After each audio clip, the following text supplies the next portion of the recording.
Dans cette émission, on prend soin de soi, on prend soin de nos invités. On accueille maintenant le coach, thérapeute Karim Regad qui va nous rejoindre. Bonjour Karim, venez nous rejoindre. Philippe, Bonjour Valérie, Karim, bonjour à Amandine tous. et Bernard qui continuent à travailler, à remplir ces assiettes de gazpacho. J'espère que vous avez un petit creux, Karim. Voilà, mais Karim est l'homme qui a écrit et qui est déjà venu sur ce plateau nous présenter Bien se réveiller chaque matin, tout un programme avec une jolie couverture.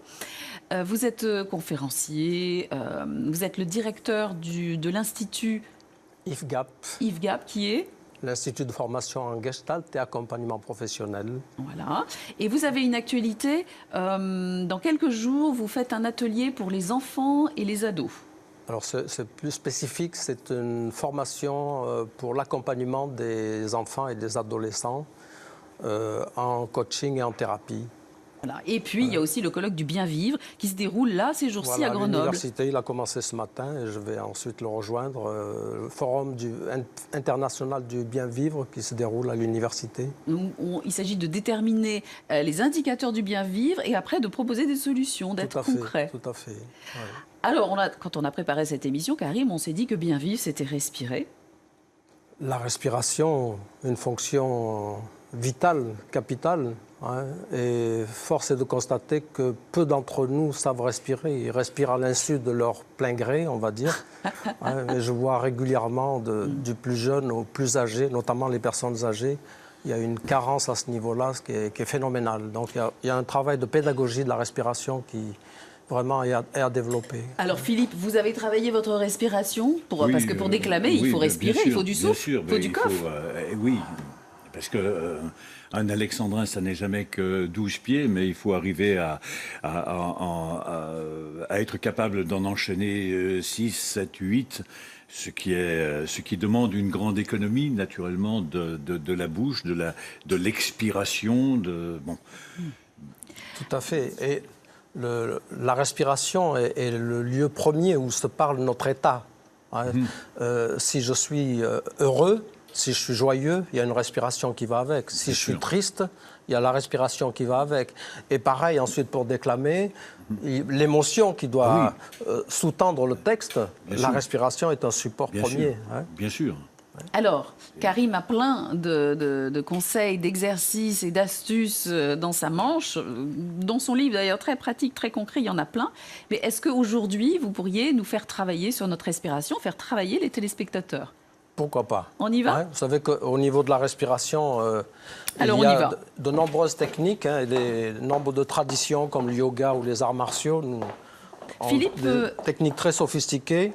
Ben là, on peut faire... Venez nous rejoindre. Ah oui, oui, c'est une émission où voilà, il faut... Voilà, pratico-pratique comme mon livre. Pratico-pratique. Alors, on va faire tout simple. Et ce simple est fondamental. Et les téléspectateurs peuvent aussi... De leur place, expérimenter ça. On invite les téléspectateurs à respirer avec nous. Voilà. Dans un premier temps, il n'y a rien à faire, simplement prêtez votre attention à la respiration qui en ce moment se déroule dans votre corps. Et là, tout le monde peut le faire, tout simplement. Juste un instant, je prête mon attention à la respiration qui est là, qui est en train de se passer, sans chercher à la contrôler. Déjà, cela, c'est précieux. Maintenant, sentez où se passe en ce moment votre respiration, à quel endroit dans votre corps. C'est le deuxième temps. Simplement, je prends le temps de sentir, de constater. Montrez avec votre main où est-ce qu'elle est en ce moment. Ah ben ça, voilà, on voit ça part du bas. Le comédien qui a du métier, là, on voit de suite le diaphragme se déploie jusqu'au plus bas au plus haut. Hein. Moi, je suis un petit peu stressée, donc elle est un peu bloquée là. Voilà, quand on est stressé, la plupart du temps, la respiration va être en haut. Hein. Et le travail, de manière générale, va constituer à faire descendre le diaphragme. Et pour cela, deuxième temps, tout simplement, eh bien, on va prendre un petit peu plus d'énergie. Les téléspectateurs aussi, inspirer tranquillement, un petit peu plus profondément. Et puis, vider encore plus profondément.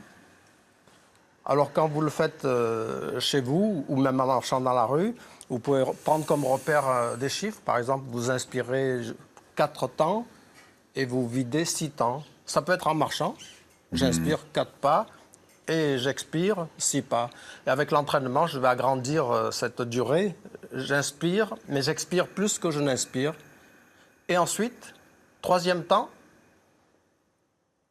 Voilà, Valérie est en train de compter. Ah, moi, je suis dedans, jusqu'au bout, jusqu'au bout. Je suis dedans, Karine.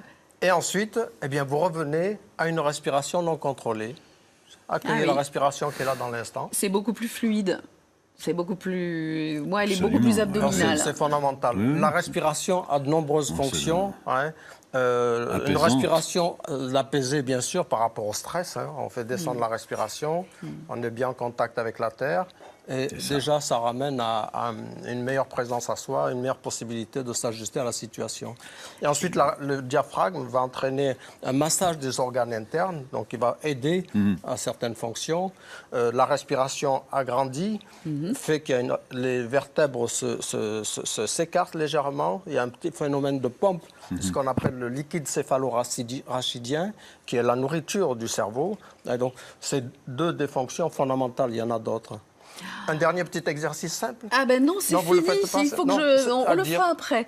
Je vais lancer la musique et on se retrouvera après. On aura le temps peut-être de faire un dernier petit exercice. On parle maintenant musique. C'est notre séquence musicale avec Backstage.